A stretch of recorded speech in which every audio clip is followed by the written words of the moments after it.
Good evening, everyone. I'm Dr. Lo Sprague, the president of the Gibord Center, Religion Inside Out, and I welcome you to tonight's presentation of Take Heart Now, Spiritual Tools for Centering and Compassion. When we started this series, we knew that the future was going to be challenging for all of us, and that we would need to find those tools that help us to get through it by holding on to our hearts and holding on to our centeredness. Tonight's speaker, Dr. Melissa Bird, is one of those remarkable people who has gone through so much as a young person that she has found resources in herself and resources in the world around her and integrated those in a way that has made her an incredible teacher, healer, author, and podcaster. Often in the field of psychotherapy, we look at early childhood trauma and we look at the damage that it's done. But there are those times when people are able to master that.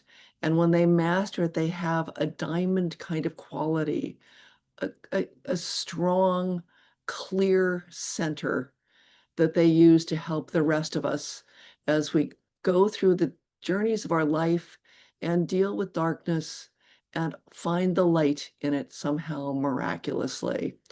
I want to acknowledge that Dr. Bird was brought to us this evening by our very own Christine Budzowski, who is our webmaster and someone who is always, always out there engaging in important spiritual quests and looking for those folks that will bring something to us that's very special.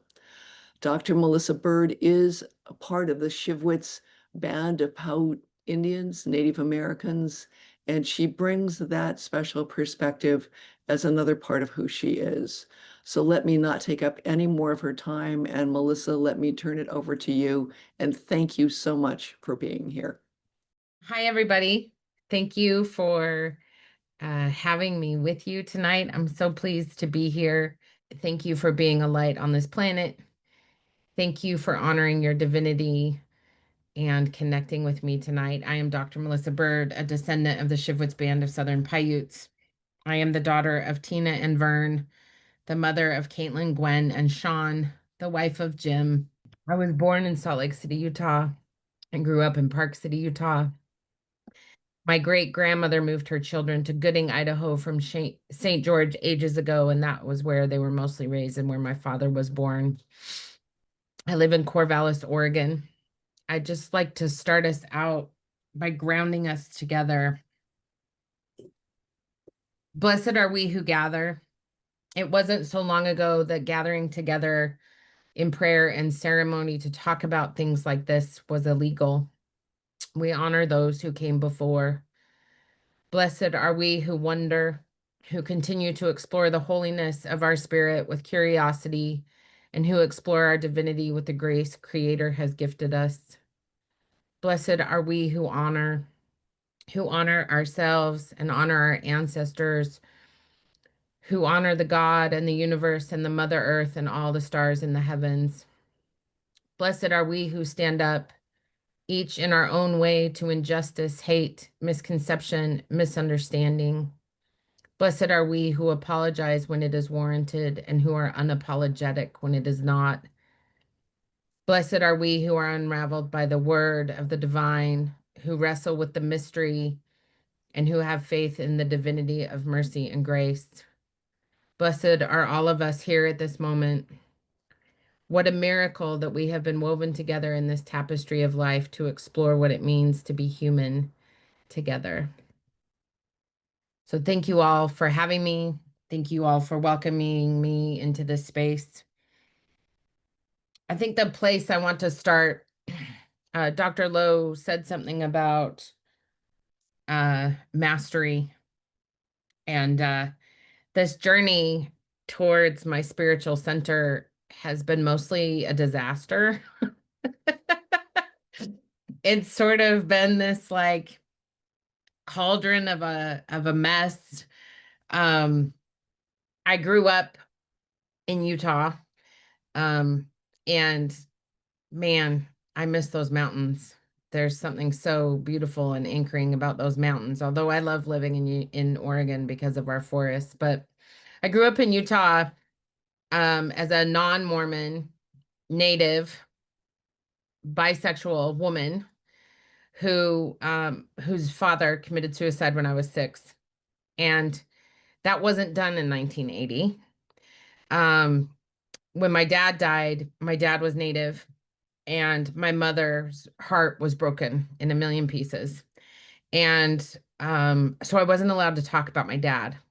And being raised in such a um, conservative religious place when you're not part of that predominant religion was really difficult for me. And I grew up believing I was a bad human, that I was going to hell, that God didn't love me, that I was unlovable. And didn't help that as I grew up and became a teenager, I realized I also wasn't straight.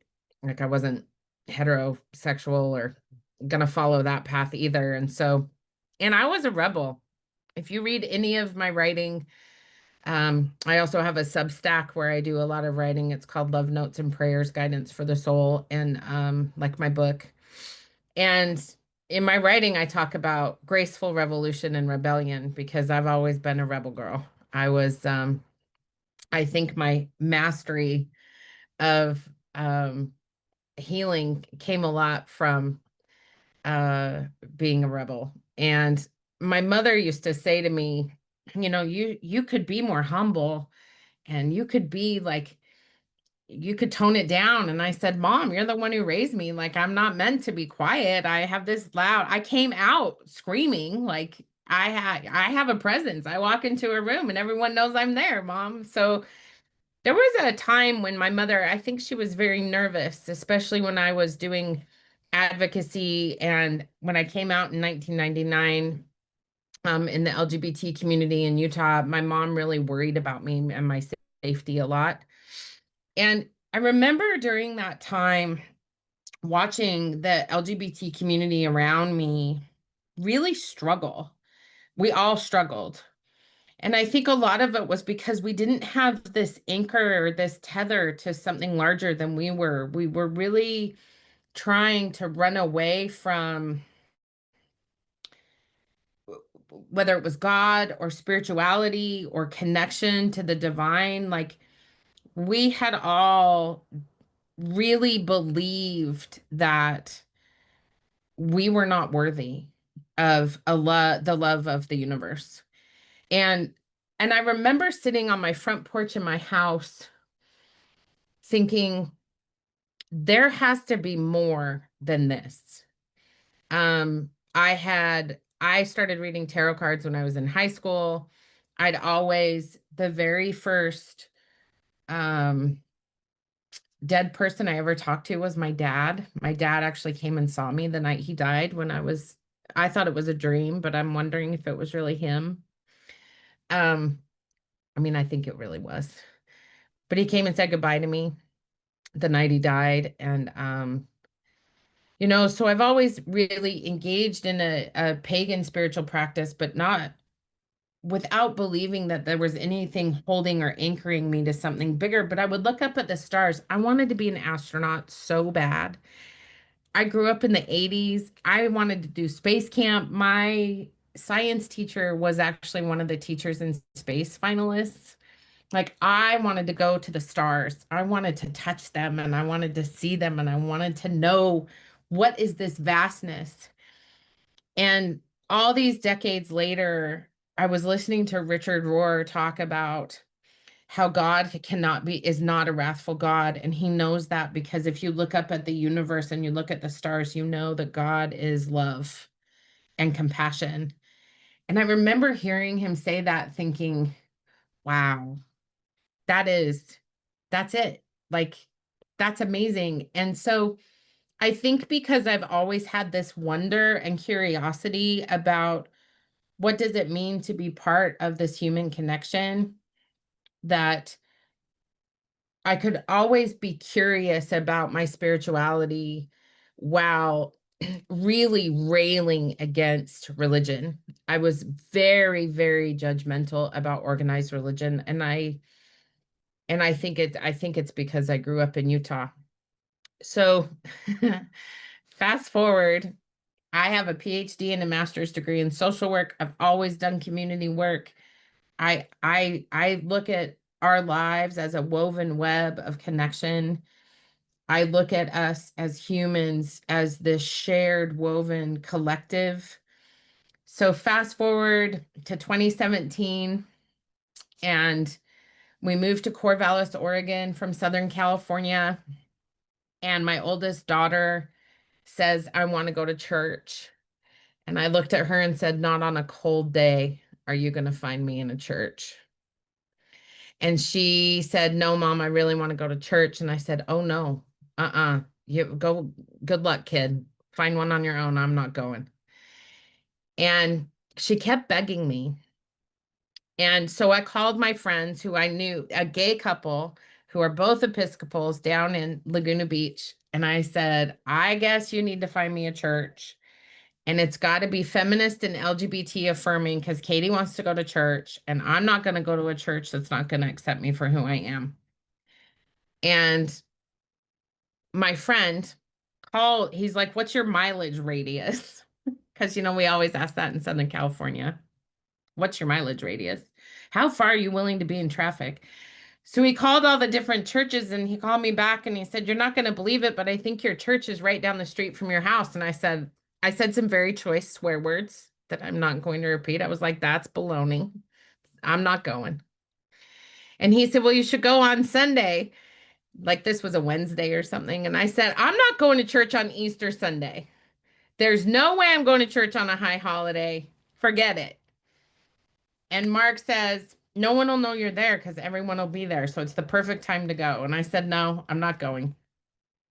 And it took me months to get up the courage to go. And because I was terrified. I thought, and I really legitimately thought this. I thought that I was going to walk into that church and God would literally strike me down. I really believed something horrible was going to happen to me. So we get all dressed up for church because you can take the girl out of Utah, but you can't take the Utah out of the girl. And we were in our Sunday best because that's how I was trained. And even though I wasn't raised LDS, I still had that in me. And we walk in, and there's a woman at the door who is the nicest, kindest, most amazing, loving human being. She is delightful. She's the reason I never left. And we walk in and she greets our whole family. She shows us where to go. And I am shaking like this. I am terrified. And my husband held my hand and he goes, are you going to be okay? And I was like, I think I'm going to throw up and I might die. And he said, neither of those things are going to happen. You're going to be okay. I'm here. And so our little family of 5 walks in and the choir starts singing and the organ starts playing and I start sobbing. And I'm not just talking, oh, the tears are coming. I am ugly crying. I am loudly crying. And every Sunday for 3 months, I sat in that pew, the same pew every Sunday, and sobbed and sobbed and sobbed. And what happened in those moments is that not only was I safe, but I was embraced by a God that does not hate me. I was embraced by a God who loved me. And it doesn't matter what we call it, the idea that I could come together in community and in communion to be held by whatever we call the Holy Spirit totally blew. It still makes me cry. Y'all, it's been 7 years. It still covers me in the chills and makes me cry. And I did not understand what was happening. But once I learned about the transfiguration of Christ, and once I started to understand what happens when the Holy Spirit has its way with you, not only did my magic get better, because I'm still a practicing pagan, I still practice my paganism. But what happened was that I started to connect with parts of my soul that I didn't even know existed. And then, and then, my priest says, I want you to become a lay preacher. And I was like, you are out of your mind. And I had some more choice swear words that I will not repeat here. But I told him, I said, you are banana. You don't want me up there. I'm like, I'm like this bisexual pagan native girl. Like, you do not want me up on a pulpit, buddy. I like give public speeches about activism and community organization and like social justice. And he's like, you're exactly what we need on the pulpit, Missy. And I was like, nope, not gonna do it. And it took him and a couple of my friends who were in church with me a minute. It didn't take as long. It didn't take 3 months like last time. But he's like, I want you to become a preacher because we need your voice. Now more than ever, we need your voice. And this was like 2018-ish. And I said, okay, fine. And I was terrified again. Like I cried through that whole sermon. And and of course I get the burning bush and the mustard seed and like all this theology stuff that I'm like really not wanting to talk about because I don't really understand it. But what happened when I started preaching is I started realizing that I was healing some really old stuff about me as a little girl, not being able to talk about my beliefs or this connection I had to some larger universal spirit that was always holding me, but I never understood that it was. And I started preaching, and people would come up to me and say, thank you. I feel seen. I feel represented.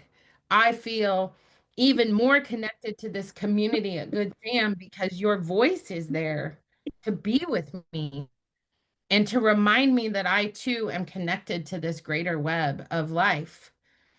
And this is what I want people, this series, I think what's so beautiful about this series is the name of it. We are all connected through our hearts. There is this web of longing right now as everything is in chaos and people are like, this is falling apart. And I'm sitting here going, it's going to be okay. Like, these things have to happen sometimes for things to be built up stronger and richer and more inclusive of people like me and my ancestors.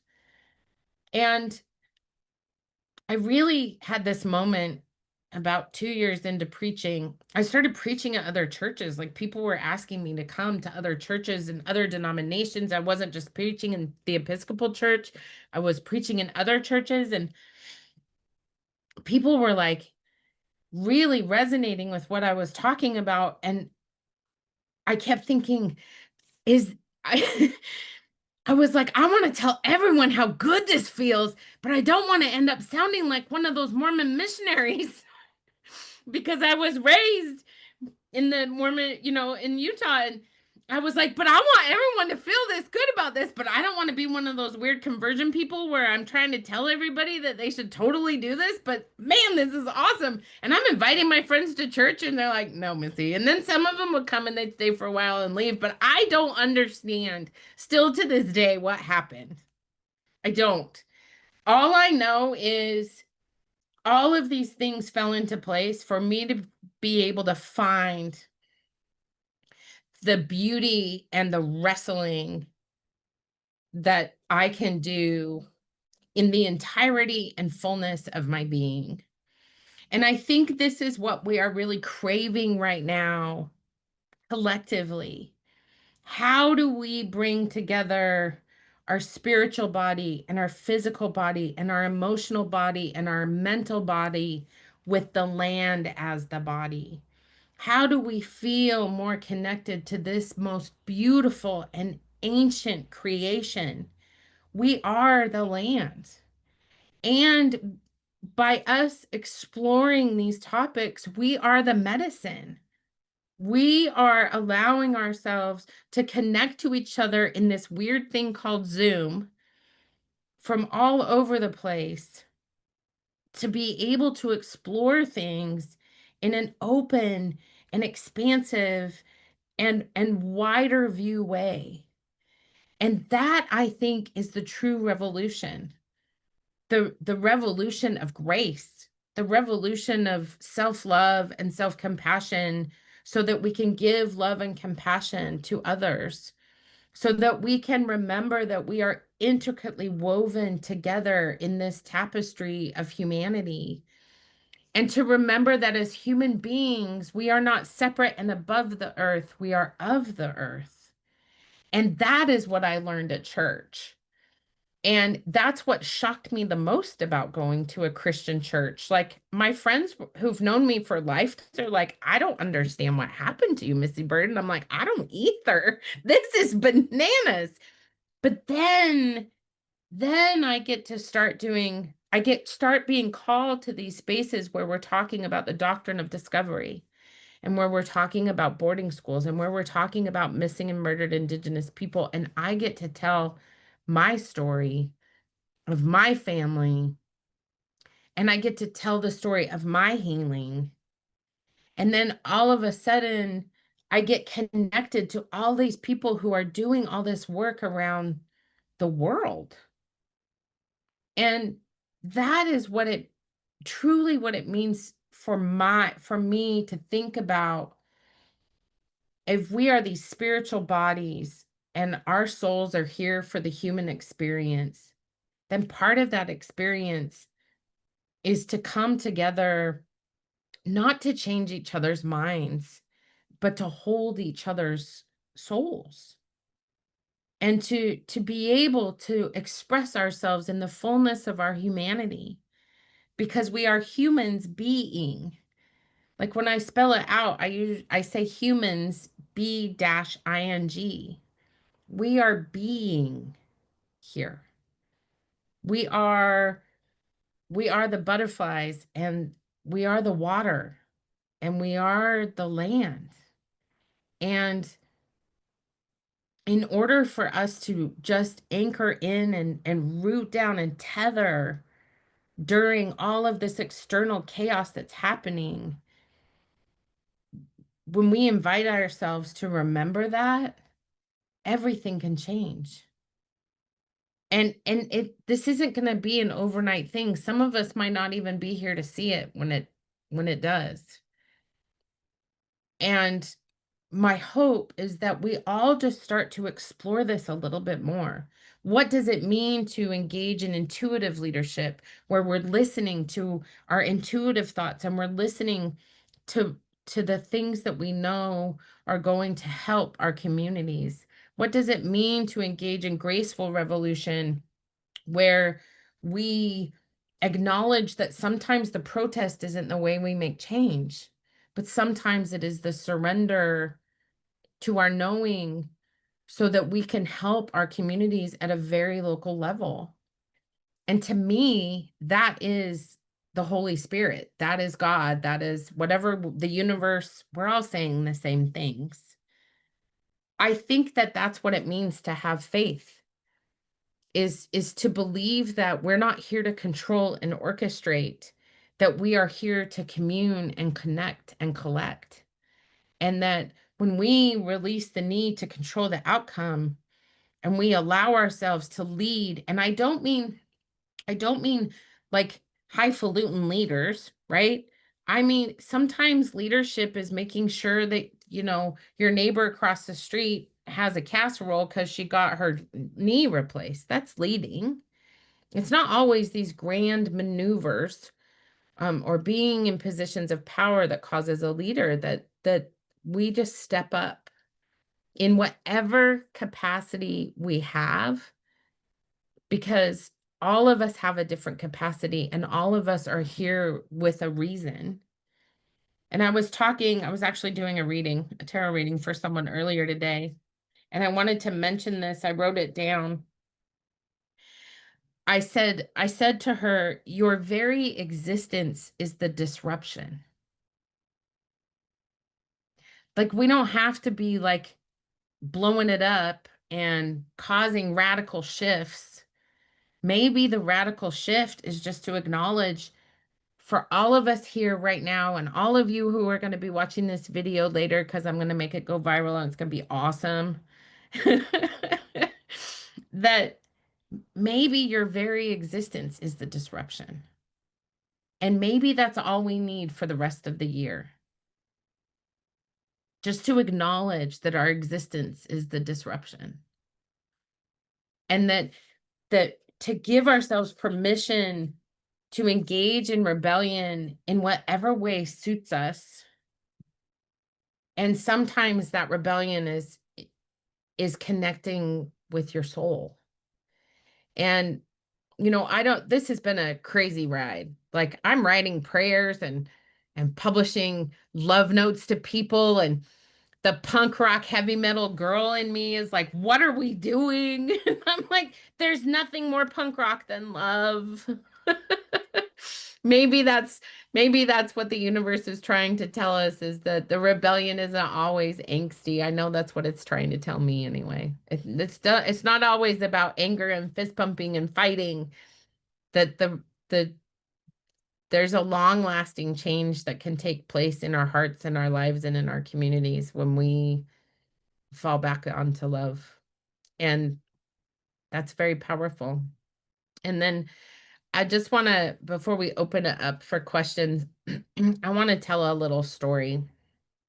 Like I said, I didn't really read the Bible before I went to church or started preaching. Like, I didn't understand it at all. I took like a religion class in college, but I didn't remember much from it. And I got our liturgy, the way our preaching schedule worked. You get randomly chosen. And I ended up with the part in the Bible that many people know about Jesus turning water into wine. Like, it's one of the most common, even if you're not Christian, people talk about Jesus turning water into wine and you hear about it. And there's a part just before that. You can see my Mary. I also have another Mary. I'm a big fan of Mary. She's like my favorite. And because there's something about mothering. All of us need to mother ourselves and just nurture ourselves. So there's a part in the Bible right before Jesus turns the water into wine and makes everyone at the wedding happy, where Mary's like, Jesus is like, I'm not going to do this. And Mary's like, nobody, you are going to do this. And Jesus is like, I am not ready for this. I don't want to show people what I can do. Like, I am uncertain about this. And I have a son who's 15. And so this reminded me so much of my relationship with him. Because Mary's like, listen, you can do this. Come on, buddy. Show him what you're made of. Turn that water into wine. And when I read it, I was like, she's telling him to practice alchemy. Like, that is some magic right there written in the Bible. Not only that, but mothers are always, for the most part, some of them aren't, but for the most part, they're like, come on, kiddo, go out there and show them what you're made of. I got your back. You just go out there and do what you're meant to do. And when I read that, I thought that's what we need. We need more of us, whether we are mothers or not, or fathers or not, or parents or not, to look at our friends and look at the people in our life and say, I've got your back. Go on out there and show them what you're made of. And sometimes it's going to be scary, and sometimes it's going to be hard. And sometimes we might be putting ourselves at risk. And also, if we don't encourage each other to go out there and live from our soulful spiritual beingness, we're going to miss out on a whole lot of life. And I believe that that's what we are being called to do right now in all of this chaos and protest and fighting.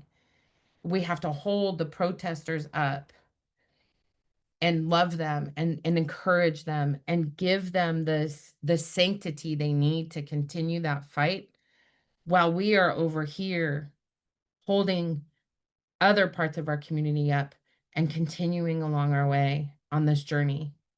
And that doesn't mean that we're not involved. It means we're here to hold the collective as it needs to recover so more people can rise up. What you've described is that wonderful person who was our best friend, our cheering section, our great mom, our big brother, who is able to say, go do it. I got your back and I believe in you. And I think so often we think we have to have special characteristics right now. We have to be able to do certain things. And there's nothing more important in the world than being that cheering section for somebody. And it's the energy that you have. That's my goodness. I bet everybody on the call should just go out and do it right now because she believes that you can do it. But I think it's really important to remember that we all have a different role. Yes. Like I did the protest. Listen, I was hosting one woman protests outside my high school in 1992, and I was the only I would try to get my friends to walk out with me and they would not do it, and it was annoying. But like I did the protesting thing. I did that. I marched, I did all the things. And now I'm looking at my life thinking, how can I still engage in acts of rebellion? How can I still honor this loud, boisterous, amazing human being that I've become with everything that I've learned along the way in this spiral of life? And how can I carry that to help others also find their voice in whatever capacity they need to? And I really want to honor what Joanne said in the chat, like recognizing some of us might not be here to see it. I don't even know if I'm 51. I don't know how long this is going to take. It took us over 500 years to get here. We've been doing this to brown bodies for over 500 years. Yes. This is not new. Yeah. It's Yeah. just on a 24-hour news cycle now. Yes. So we might not, I might not even be here to see the outcome. All I know is that I have to try my best to love myself first and be compassionate towards myself and my own human limitations so that I can love others and be compassionate towards others for their own human limitations. Can you talk a little bit, Melissa, about the paganism? You say that you're a pagan. What is that? That means really strange things to a lot of different people. Yes. So can you help us know what you mean when you say that? Yes. So I think so the interesting thing about paganism, it's derived also from the idea of sauvage, which is the French word for savage. And so Native people in particular were called savages. It's literally in the, Declaration of Independence, right? Um, and and paganism and that word sauvage means of the woods.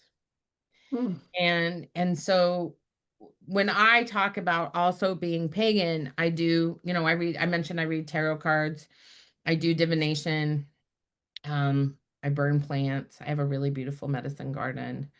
Um, and so for me, it is about this connection to mind, body, spirit, emotion, and the land. It's about listening to my spirit and my magic and anchoring in and rooting into the earth in order to give people messages that they need to hear. Thank you. Thank you. All right, Manik, you have a question. Yeah, thank you. A nice presentation. What are the things that are common, you find common between your native religion, and the religion that you have also adopted? Uh, and how do you practice both of them side by side? Well, I don't practice them side by side. I practice Okay. them, they're all woven together. It's kind of Okay. Yeah, big I mean, okay. mess. Um, I one of the things that I really love about um Christianity and Native American um theology and practice is the word creator God, um and the honoring of the earth as the greatest creation, that earth was created for us to have a place to coexist with the animals and the plants and the water and the rocks and, all these amazing things. And so for me, and I did think it had to be separate. Like I really went through an existential crisis for a long time. There were lots of tears and like I can either be this or I can be this, but I can't be both of these things. And I had a very wise friend say to me, the divine would not have called you to this if you couldn't hold all of these things in a basket, like in a weaving. And so part of the reason I've been able to really coexist between Christianity and what I know about Native American practice is that um, I said it a little bit earlier, but we really are saying the same thing. It doesn't matter if we're Buddhist or Jewish or Muslim or Christian or non-denominational or pagan. We're all wanting and honoring some of the same exact stories. They just all have different names.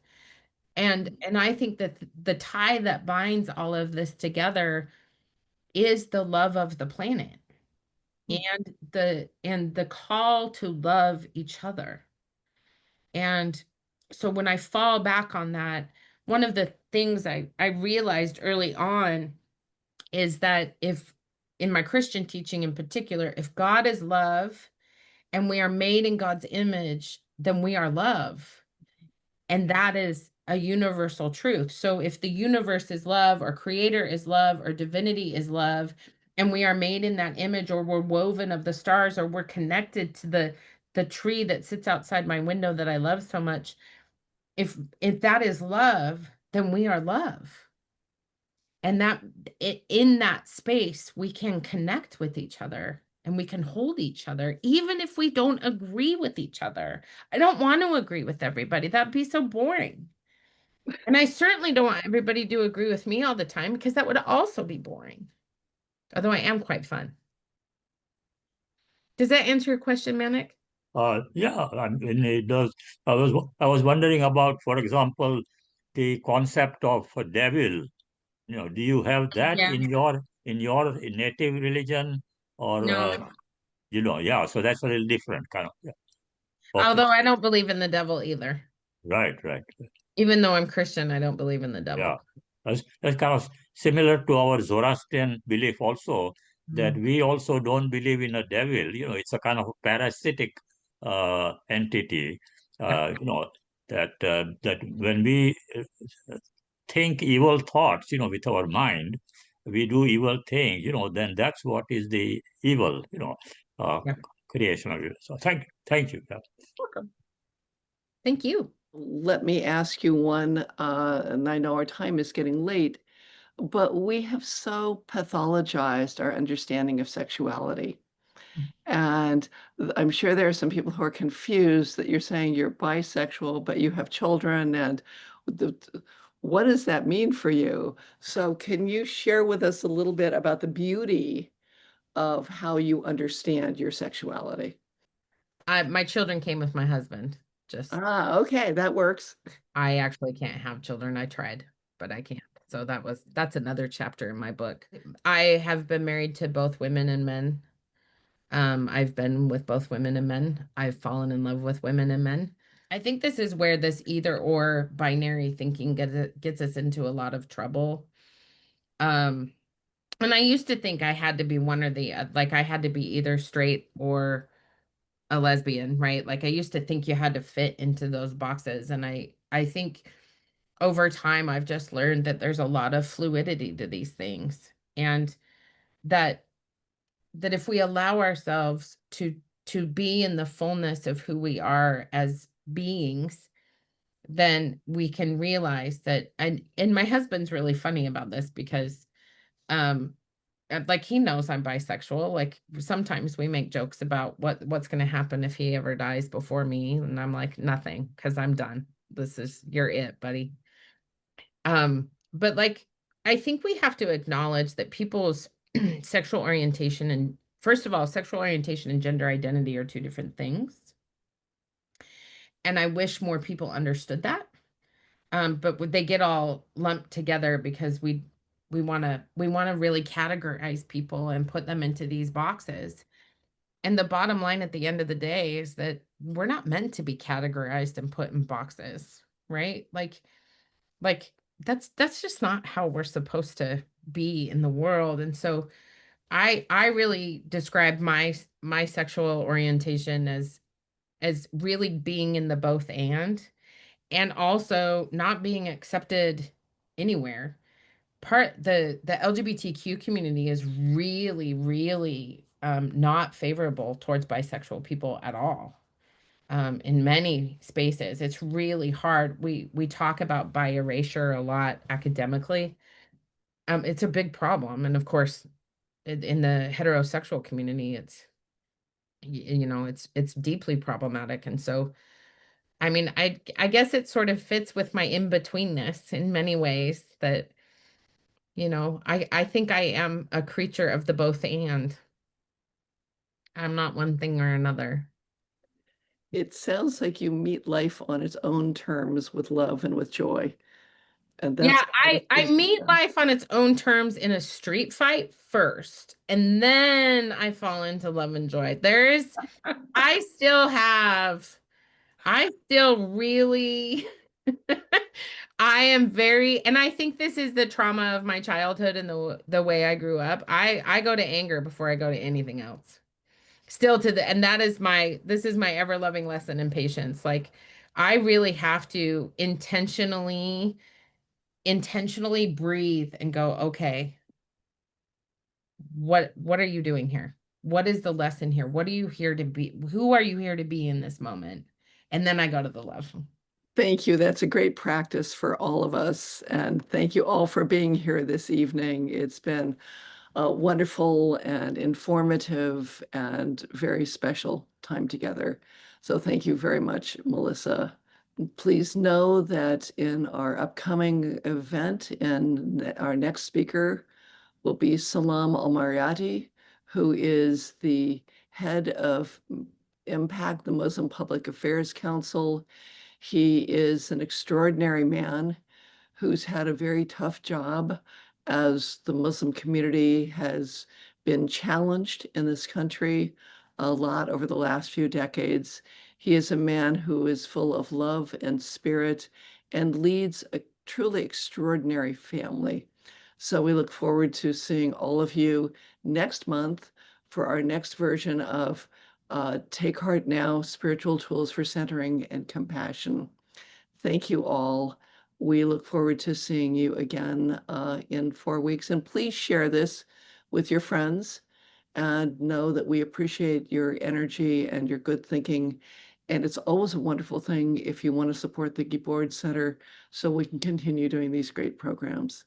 Thank you all. Be safe, be loving, and remember that we are all truly in this together. God bless. Good night.